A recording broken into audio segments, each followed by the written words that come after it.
Coming up on PM Agenda, we're going to be joined by the Finance Minister, Lindsay Tanner. First, though, let's get the Coalition's view on all of this. The Shadow Finance Minister, Helen Coonan. Senator Coonan, thanks for your time. Economic growth, it's down 0.5% in the December quarter. Comparatively, though, that's not too bad a result when you look at the data out of other countries, whether it be Canada, the United States, UK, Japan, the list goes on. Well, Kieran, that's certainly true, but all of those countries started in a very different position to Australia. So the proposition that somehow or other we are equated with every other economy simply can't be made. And what we know, of course, is that we've got negative growth for this quarter. It's a serious matter for the economy, and I think it shows pretty comprehensively that the cash splash in December was certainly more saved than spent. We know, for example, that the 75,000 jobs that were touted for that package haven't eventuated, and most particularly we know that every Australian now is saddled with a debt, and Australia has less capacity than we previously had to be able to respond to the need for future stimulus. Okay, a couple of things on that stimulus. Consumption, personal household consumption was up in the December quarter. Now that goes against, that bucks the trend internationally. So that would suggest that the stimulus did work, and that the Treasurer's argument that things would be worse does have some weight. Well, it can't...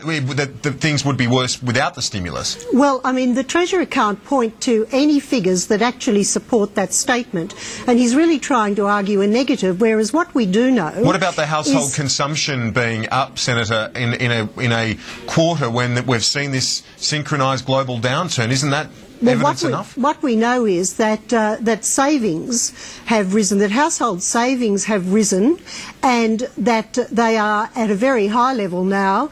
That tends to prove that, and we know from the evidence, it's actually incontrovertible, that most of that stimulus package, instead of being spent, as the Prime Minister urged us to do, or urged Australians to do when they received their cash splash, we know that in fact it's been saved. So it hasn't had that immediate impact on the economy. We know that it's had an impact on retail sales, but it hasn't had an impact more broadly speaking, and we know that the majority of that package, about 80% of it, has been saved. It's largely been wasted, and what we would argue is that unfortunately it means that the economy has to suffer now from a stimulus package that hasn't worked, that's left Australians with debt and less capacity to respond should it be needed in the future. But you and Malcolm Turnbull are saying that it hasn't been spent. But as I said to you, household consumption was up in the December quarter. Now, without the stimulus,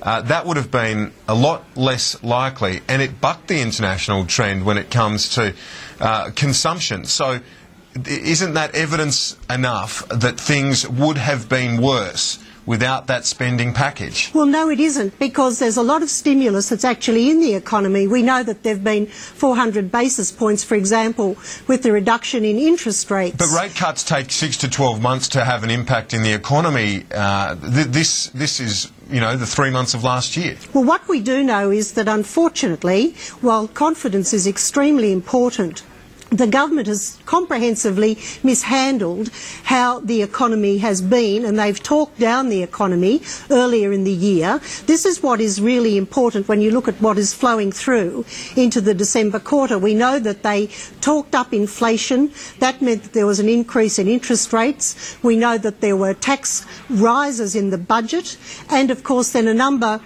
of very unfortunate and poorly thought out policy announcements that actually slowed growth. So you can't just look at one little bit of the economy, you have to look at the whole economy.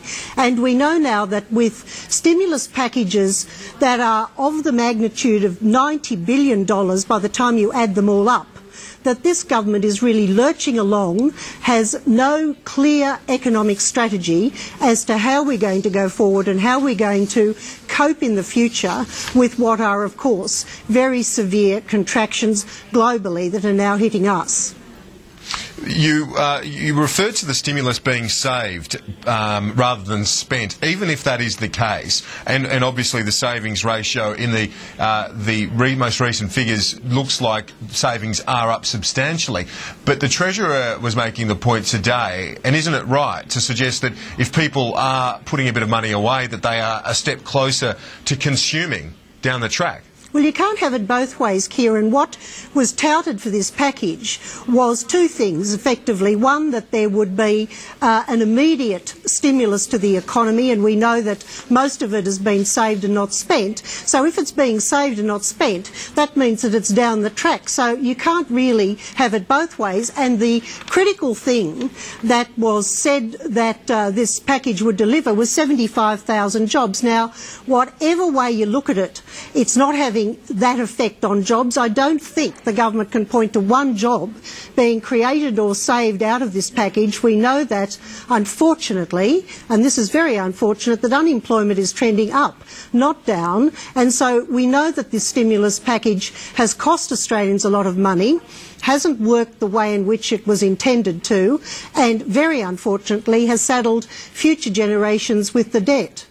But when you've got such a big stimulus package, explain to me why you can't have it both ways, as you put it, that some element of it will be saved and other elements of it will be spent. I don't understand why both can't occur at the same time. That's not what the government said was important for this package. Don't you recall, Kieran, the Prime Minister going out and urging Australians who were going to receive this package to spend, spend, spend?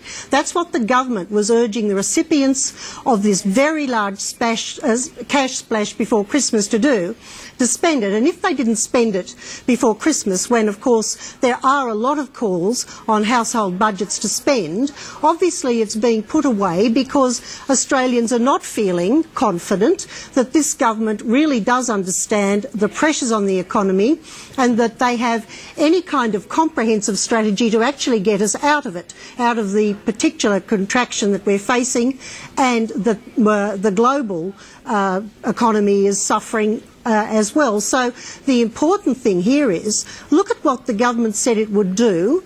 Look at the results. We've now got a much better idea of what the $10.4 billion cash splash did. It hasn't achieved what the government said it would do.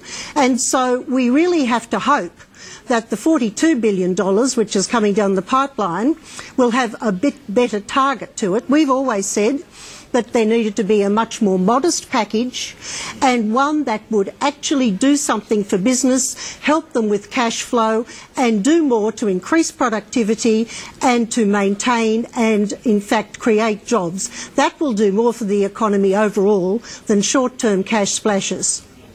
Senator Coonan, as always, thank you very much for your time. Thank you, Kieran. As I mentioned earlier,